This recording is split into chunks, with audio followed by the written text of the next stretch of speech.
Muchas gracias, señora presidenta. La verdad que es muy difícil tratar este tema y entiendo las complejidades y las discusiones que se plantean porque es una situación inédita, inaudita. Es la primera vez en la historia jurídica argentina que un presidente dicta una norma, un decreto de necesidad de urgencia de estas características, de esta naturaleza, con esta amplitud, con esta profundidad. Es una situación rara, es la primera discusión que tenemos con un DNU de estas características. Y se hace muy difícil defenderlo, y lo entiendo. Entiendo que se hagan defensas en abstracto o breves y mínimas, porque es muy difícil defender cuando uno lee la Constitución y juró ocupar este cargo defendiendo la Constitución, poder avalar un DNU de estas características.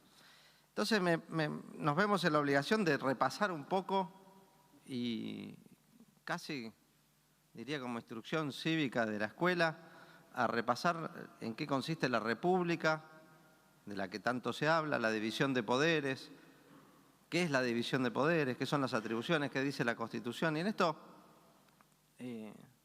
lo sabe mi hijo, que el otro día lo llevaba con las tareas del colegio. Hay 3 poderes del Estado, uno legisla, otro juzga y el otro le toca la ejecución de las medidas y de las políticas en general.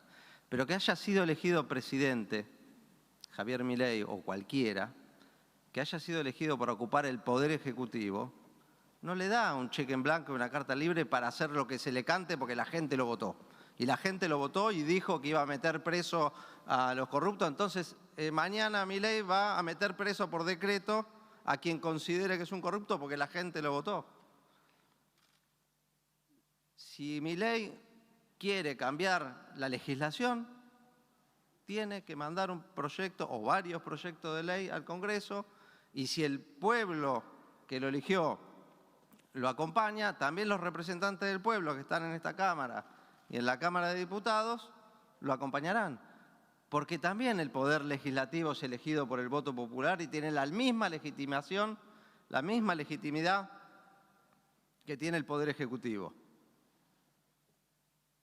Todos los que estamos acá y las mayorías que hay en cada una de las cámaras provienen de la voluntad popular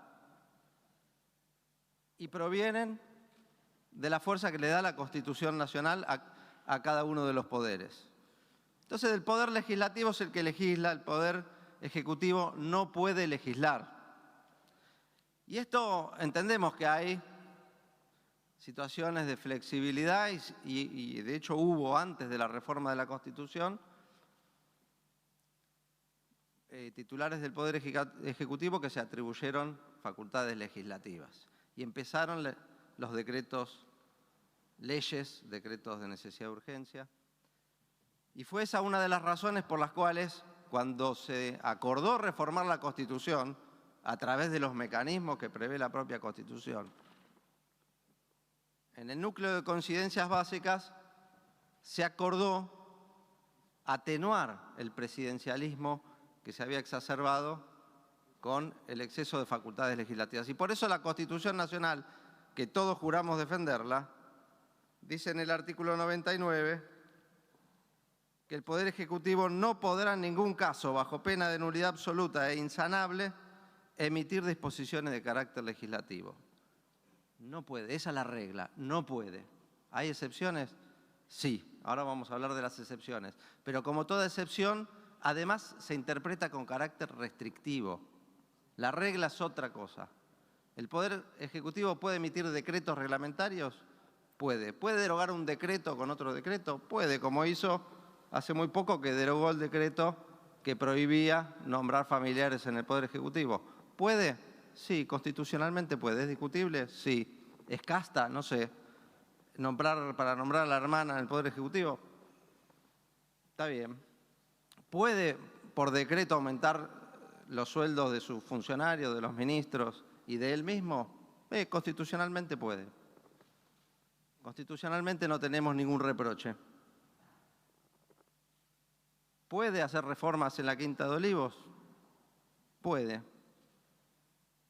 Ahora, no puede reformar el sistema normativo por decreto, no puede cambiar todos los códigos, no puede de un saque modificar 82 leyes, tengo contadas yo. Algunos decían 70, otros 70. Yo conté 82 leyes en 366 artículos. Y no puede ya de movida.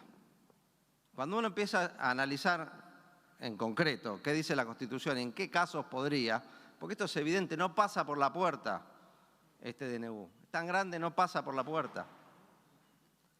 Para que pase un DNU y pueda modificar una ley o crear leyes, tener carácter legislativo, la Constitución, si me permite voy a leer, dice que solamente cuando circunstancias excepcionales hicieran imposible seguir los trámites ordinarios previstos por esta Constitución para la sanción de las leyes, y no se tratara de normas que regulen materia penal, tributaria, electoral o de partidos políticos.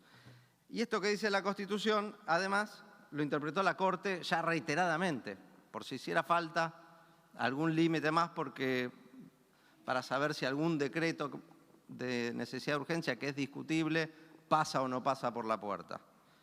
Y la Corte dijo que para entender que hay necesidad y urgencia y para que el presidente pueda ejercer legítimamente facultades legislativas que en principio le son ajenas, dice la Corte, es necesaria la concurrencia de alguna de estas dos circunstancias. Que sea imposible dictar la ley mediante el trámite ordinario previsto por la Constitución Nacional, me parece que en este caso no está verificado, o que la situación que requiere solución legislativa sea de una urgencia tal que deba ser inmediata. Se pueden enumerar de los 366 artículos, 360 que no tienen una urgencia inmediata. Alguno hasta da 6 meses para a las empresas del Estado para convertirse en sociedades anónimas. No hay tal necesidad ni tal urgencia, y cuando uno analiza cada uno de los puntos, que es imposible hacerlo en el poco tiempo que tenemos, se da cuenta que es hasta ridículo. Pero además, y lo señalaba muy bien la senadora Fernández Sagasti, la Constitución dice que hay determinados temas que tampoco pasan por la puerta del Congreso a través de un DNU, porque están expresamente vedados en temas de materia tributaria o penal. Y este DNU tiene decenas de disposiciones de materia penal y tributaria que no voy a enumerar en honor a la brevedad y al poco tiempo que tenemos. Pero además, no solo la Corte, que se expidió en un caso señero en el año 99, pero que el año pasado se volvió a expedir declarando la inconstitucionalidad de otro DNU, invocando la misma doctrina, el año pasado, todas las Cortes, sino que también los constitucionalistas, y no son precisamente del peronismo. Hoy me mandaba un gobernador una declaración de 4 constitucionalistas, Laura Clérico, Raúl Gustavo Ferreira, Roberto Gargarella y Andrés Gil Domínguez, que entre otras tantas cosas decían que al modificar o derogar de manera definitiva 81 normas, dicen estos constitucionalistas, desnaturaliza las atribuciones del Congreso como órgano que titulariza la tarea constitucional de diseñar la legislación.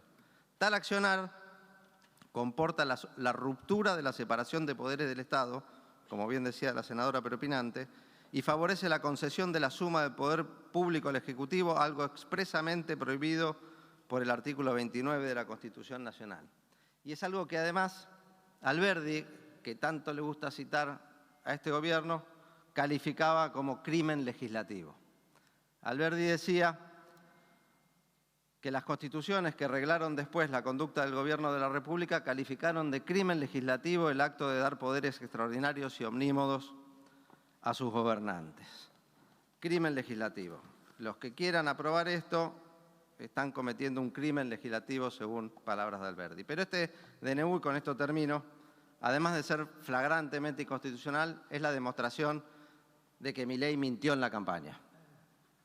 de que Milei, cuando dijo que el ajuste lo iba a pagar la casta, el ajuste lo paga el pueblo. Que cuando Milei dijo que los argentinos íbamos a tener libertad, la única libertad que hay es la de las corporaciones para liberar los precios. Es la libertad del zorro adentro del gallinero, donde los empresarios se aprovechan de los trabajadores, las corporaciones de los consumidores, donde los poderosos se aprovechan de los débiles. Es la libertad del krill y la ballena en el mar, para relacionarse libremente. Y sobre todo, y con esto termino, la mentira de decir que venía a ser algo nuevo.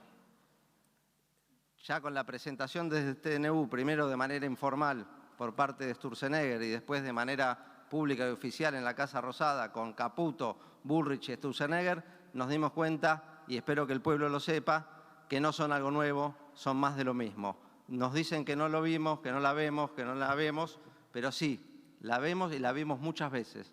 Esta historia de la política neoliberal, de desregulación, para que los poderosos acumulen riqueza y la pobreza crezca indiscriminadamente. Muchas gracias.